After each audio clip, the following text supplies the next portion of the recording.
गुजरात का एक ठग जिसने पूरी एडमिनिस्ट्रेशन को बेवकूफ बना दिया। मैं आपको बताना चाहूंगा कि एक शख्स जो फेक आइडेंटिटी के साथ जम्मू कश्मीर में एंटर हुआ था, इस शख्स ने एंटर होते ही अपने आप को पीएमओ ऑफिस का एडिशनल डायरेक्टर बताया। हालांकि ये कोई एडिशनल डायरेक्टर नहीं था जनाब, बल्कि एक फेक फर्जी शख्स था जिसका नाम करण जे पाटिल बताया जा रहा। कुछ लोग करण भाई पाटिल बता रहे हैं, वो गलत नाम बता रहे हैं। वो नाम इसका सही नहीं है, इसका सही नाम है करण जे पाटिल। और इसने खुद को एडिशनल डायरेक्टर बताया था कि वो प्राइम मिनिस्टर के ऑफिस में काम करता है। ये गुजरात का आम इंसान है, ये कोई एडिशनल डायरेक्टर नहीं था, लेकिन इसने पूरी एडमिनिस्ट्रेशन को जो है वो बेवकूफ बनाया। किस तरीके से? एक तो Z+ सिक्योरिटी कवर लिया, बुलेट प्रूफ कार्स ली, होटल ललित में श्रीनगर में रुका, VVIP प्रोटोकॉल एंजॉय किया, सिक्योरिटी प्रोटोकॉल एंजॉय किया। और ये सब करने के बाद इसे अब जम्मू कश्मीर पुलिस ने गिरफ्तार भी किया, जब जम्मू कश्मीर पुलिस को CID विंग ने इतला दी कि एक शख्स होटल ललित में रुका हुआ है। और ये मामला आज का नहीं बल्कि एक हफ्ते पहले का मामला है, और अभी तक ये इतला जो है वो नहीं निकली थी। लेकिन अब न्यूज़ चैनल्स ने इस खबर को ब्रेक करना मुनासिब जाना। हमने भी इस मामले में पूरी तहकीकात की है। मैं आपको बताना चाहूँगा, एक शख्स जो गुजरात का रहने वाला है, जो टॉप ऑफिशियल्स के साथ यहाँ कश्मीर में मिला, जिसने ये बताया कि वो प्राइम मिनिस्टर के ऑफिस में काम करता है, और उसे जम्मू कश्मीर पुलिस ने गिरफ्तार किया है। इस अक्यूज्ड का नाम, इस फेक फर्जी इंसान का नाम है करण जे पाटिल। करण जे पाटिल मैं बताना चाहूंगा, और ये खुद को एज ए एडिशनल डायरेक्टर बता रहा था प्राइम मिनिस्टर के ऑफिस में। यहां तक तो आपको समझ आ गई क्या है। अब इसके आगे सुने। इस शख्स ने जब कश्मीर में एंट्री मारी तो सबसे पहले इसने Z+ सिक्योरिटी कवर लिया, उसके बाद बुलेट प्रूफ SUV गाड़ी का इस्तेमाल किया, गवर्नमेंट के ऑफिशियल अकोमोडेशन का इस्तेमाल किया, 5 स्टार होटल जम्मू कश्मीर के अंदर लिया। और इस करण जे पाटिल ने जो है वो होटल ललित के अंदर भी रहकर काफी इंजॉय किया। हालांकि गुलमर्ग गया, वहां पे वीडियोस बनाए, काफी ज्यादा ट्विटर पे वीडियोस अपलोड किए। उसके बाद ये ट्विटर हैंडल पे इसके को 1000 फॉलोवर है, वेरीफाइड है इसका अकाउंट। वो इसलिए पैसे देके वेरीफाइड किया होगा इसने।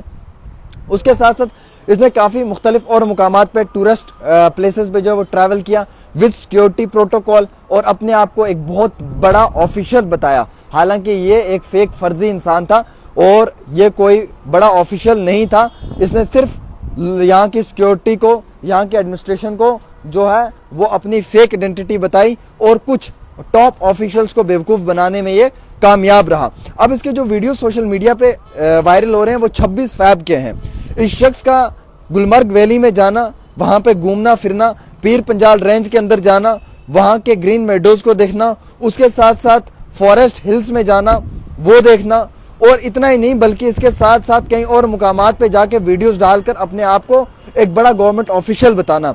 CID विंग जम्मू कश्मीर को जब ये इन्फॉर्मेशन मिली तो उन्होंने जम्मू कश्मीर पुलिस को संपर्क किया। उसके बाद कहा कि एक शख्स अहमदाबाद का जो इस वक्त ललित ग्रैंड होटल श्रीनगर में रुक रहा है, ये फ्रॉडस्टर है, इसे गिरफ्तार किया जाए। 3 मार्च को इसकी गिरफ्तारी हुई। पुलिस को जब इन्फॉर्मेशन मिली उसके बाद निशात पुलिस स्टेशन ने एक्शन लिया under section 419, 420, 467, 468 and 471 IPC of Indian panel code इसके ऊपर जो है रजिस्टर्ड हुई अकॉर्डिंग टू द FIR। उसके बाद इसे जो है वो गिरफ्तार किया। इसके पास से काफ़ी ज़्यादा जो है वो डॉक्यूमेंट्स वगैरह भी कुछ चीज़ें जो है वो रिकवर की गई हैं, और इसे ये भी बताया गया कि आपने सिक्योरिटी का पर्सनल जो एक फेक आइडेंटिफिकेशन कार्ड है वो भी इसे सीज किया। जो PMO दफ्तर का इसके पास कार्ड बनाया हुआ था फेक, उसे भी इससे सीज किया गया। करण जे पाटिल ने क्लेम किया कि उसने PhD की हुई है कॉमनवेल्थ यूनिवर्सिटी से, MBA किया हुआ है IIM से, MTech किया हुआ है कंप्यूटर साइंस में, और BE किया हुआ है कंप्यूटर साइंस इंजीनियरिंग में।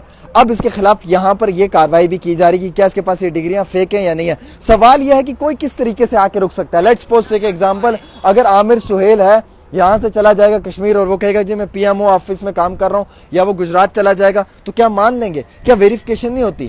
क्या जो शख्स ये क्लेम करता है कि मैं PMO ऑफिस में एडिशनल डायरेक्टर हूँ, उसके पास डॉक्यूमेंट्स होंगे, उसके बाकायदा एक प्रूफ आया होगा एडमिनिस्ट्रेशन के पास, बाकायदा उस शख्स के पास ऑथेंटिकेशन होगी, और वो जब वहां पे स्टे करने गया होगा तो ऑफिशियली गवर्नमेंट को ही मालूम चला होगा कि एक शख्स जो है वो अपने राउंड पे आया हुआ है, दौरे पे आया हुआ है, वो एडिशनल डायरेक्टर है, वो कश्मीर का जायजा लेने आया हुआ है, मुख्तलिफ मुकामात पे जाएगा, वो लोगों से मिलेगा, वो ऑफिशियल से मिलेगा। लेकिन इतना सब होने के बाद क्या ये मजाक है कि एक शख्स आता है, वो फेक आइडेंटिटी बताकर Z+ सिक्योरिटी का प्रोटोकॉल लेता है, अपने साथ आगे पीछे security, bullet proof cars, hotel Lalit में रुकना, कश्मीर वैली एंजॉय करना, ऑफिशियल के साथ मीटिंग करनी, मुफ्त का खाना पीना एंजॉय करना, और बाद में उससे फेक आइडेंटिटी कार्ड प्रूफ बरामद किया जाता है PMO ऑफिस का।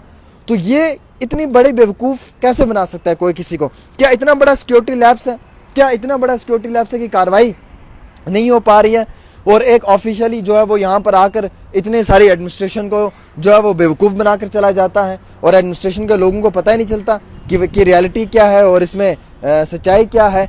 ये समझने की कोशिश करनी पड़ेगी हम लोगों को कि आखिरकार कैसे हो सकता है। हाउ इज़ इट पॉसिबल जनाब कि एक बाहर से एडिशनल डायरेक्टर अपने आप को कहने वाला फेक फर्जी गुजरात का एक ठग यहाँ पर आकर ठगी कर जाता है, और हमें पता ही नहीं चलता कि वो यहाँ पे एडमिनिस्ट्रेशन को मालूम ही नहीं चल रहा है इस ठग का कि ये यहाँ पे आया है, अपने आप को एडिशनल डायरेक्टर कह रहा है, और जबकि ये एक फेक फर्जी इंसान है, इसके पास कोई डॉक्यूमेंट नहीं है, कोई ऑफिशियल नहीं है, कुछ नहीं है।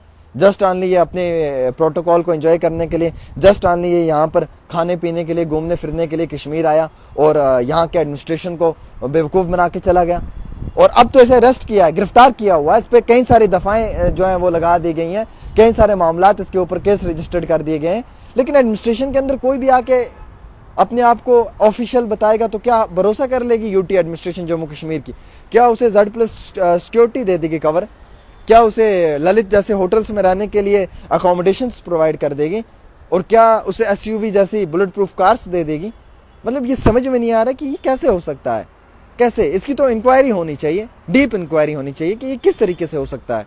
मतलब कल को कोई भी जम्मू कश्मीर में आएगा और अपने आप को सरकार का ऑफिशियल नुमाइंदा बताएगा तो सरकार उसे सब प्रोटोकॉल्स देगी without any information, without any knowledge, without any concerning authority से जो है वो ऑथेंटिकेशन के सिवा। ये कैसे हो सकता है ये सब? और उसका तो चलो ड्रीम पूरा हुआ कश्मीर में एंजॉय करने का, बट एटलीस्ट एडमिनिस्ट्रेशन को चाहिए कि वो चुकन्नी रहे और इस तरीके के फ्रॉड फर्जी लोगों से बच कर रहे। ये फ्रॉड फेक फर्जी लोग कल को और भी प्रॉब्लम क्रिएट कर सकते हैं। ये कई सारे और भी जो है वो दस्तावेज, डॉक्यूमेंट्स और कई सारी करीबी चीज़ें जो है वो मालूमात कर सकते हैं। इसलिए एडमिनिस्ट्रेशन को अपना एक बड़ा अच्छा रवैया अख्तियार करना चाहिए और इस तरीके से किसी पे भी भरोसा नहीं करना चाहिए। और अफसोस की बात है कि एडमिनिस्ट्रेशन अगर ये काम कर रही है तो आम इंसानों से क्या तवक्को रखेंगे? किसी आम इंसान से गलती हुई होती तो हम मानते कि एक कॉमन इंसान से गलती हुई है।